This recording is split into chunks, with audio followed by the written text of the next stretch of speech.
Hey guys, good evening po sa ating lahat, lalo na sa aking kapamilya, Luyas family.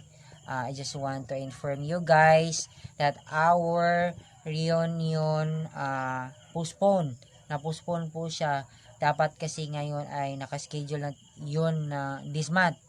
Probably this month dapat yun gaganapin 16, 17. Ganon 2 days and siya tapos due to number of attendees sa mga konti lang umatin noong 7, so our president Pastor Pong, Uncle Pong, he decided to move the reunion date, so will be next year 2024 March po siya. Wala pa pong exact date sa March, but having our reunion will be on March na po siya. So nagpresenta po ako ng t-shirt dito. Ayan po yung t-shirt kulay green. Ayan po yung design. Kinikreate po, ginawa ko po siya few days ago. So according to Pastor Pong, President Pong, na it symbolized Bukidnon tribe, parang 'di ba, kasi we are not aning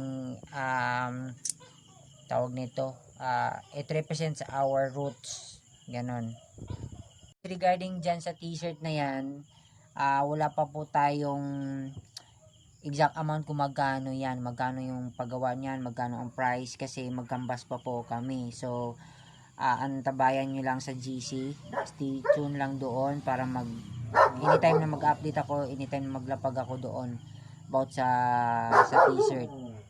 So basta yun lang, bantayan nyo lang dun sa GC pag mag-update ako. So ang in charge sa t-shirt, sa sizes, ang magkolekta sa sizes, sa lista na kukuha ng t-shirt, si Maribel and Ate Juby. Sila po yung in charge doon. So gagawin natin ng para ma-organize ng maayos, para hindi magulo, parang ganon. And then I'm asking for your cooperation pagdating sa meeting po. Umatin po dapat tayo kung gusto kayong sumama, kasi ang pangit naman na present kayo doon, wala din kayo sa meeting. Pagdating doon parang magulo. Dapat kasi present kayo doon para aware din kami, aware din bawat isa sa atin kung iilan ang atin, para yung pagkain, number 1 din doon, yung matutulugan, yung 'di ba, para hindi tayo pagdating doon na biglang mabulaga tayo na sobrang dami pala, 'di ba?